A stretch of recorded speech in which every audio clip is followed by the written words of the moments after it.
There's a whole lot going on in the real estate world, so let's get right into it. June 2024 market update.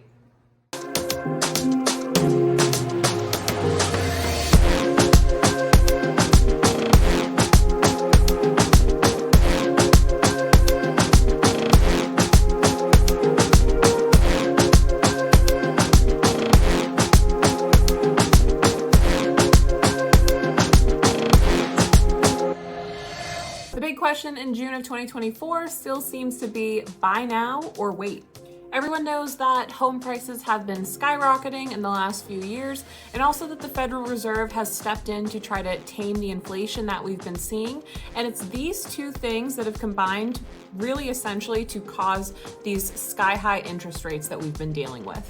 Those interest rates are the main reason that a lot of buyers are deciding to pick the wait side of the buy or wait equation. According to the National Association of Realtors and Jessica Lautz, the NAR Deputy Chief Economist and Vice President of Research, home buyers are currently facing the most challenging affordability conditions in nearly 40 years. According to this source, the main reasons for this affordability crisis is the combination of stagnant wages, high home prices, and the soaring mortgage rates. All these factors are what are raising so many concerns about whether or not home prices are going to be declining anytime soon. I certainly know that everyone I talk to seems to ask, are interest rates going to go down or the home price is going to go down? The National Association of Realtors says that more than 90% of the country's metro areas are experiencing home price growth despite facing the highest mortgage rates in 2 decades. And in the current market, rising prices are the direct result of insufficient housing supply not meeting the demand. The lack of homes has kept upward pressure on the prices, and a lot of forecasters, including NAR, say that this is going to continue. So if home prices are increasing this year, then by how much can we expect them to increase? So of the forecasters that I follow, there's a pretty wide range of estimates, anywhere from 0.5% increase to 4.8%.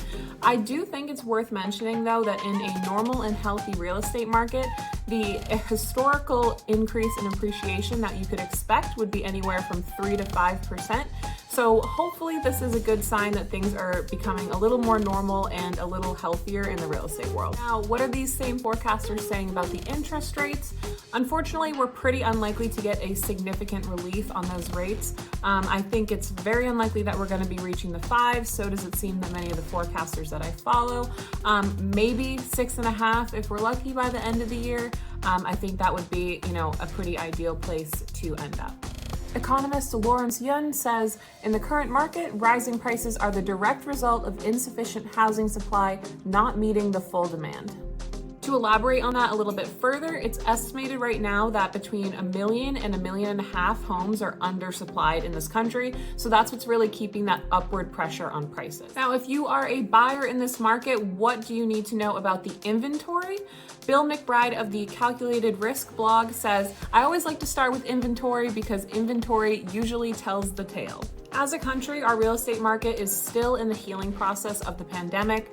Take a look at this graph from Realtor.com. I think this is really interesting to check out. So as you can see, we're still well below those pre-pandemic levels of housing inventory, but it is increasing and it is getting close to getting back to where we were before COVID. Here's a little bit more data that looks at this issue on a national level. Now, I work in New Hampshire, Maine, and Massachusetts, and all 3 of those states have been very similar when it comes to the inventory changes.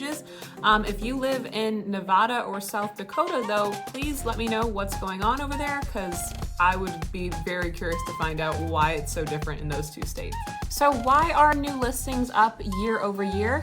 Lance Lambert of Realtor.com says the lock-in effect is easing a bit as the initial mortgage rate shock recedes in the rearview mirror, and as some sellers come to terms with the fact that their life circumstances have changed and the sub-4 mortgage rates are not returning anytime soon. So really what this means is all those home sellers out there, or a good portion of them, who were maybe holding off on making a change because they were hoping the interest rates were going to go back down, they've kind of realized that that's unlikely to happen anytime soon. So now they're listing their homes as they're preparing to go back into the market and deal with the interest rates that we're seeing right now.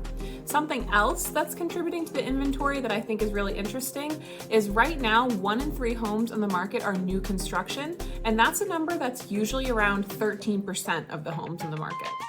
That is all I have today for our June 2024 market update. My name is Hundra Latown. I am a licensed realtor in New Hampshire, Maine, and Massachusetts with Berkshire Hathaway Home Services, Verani Realty. Please let me know what topics you think I should cover on next month or any other videos that would be helpful to you on your real estate journey. Thanks for watching. Have a good one.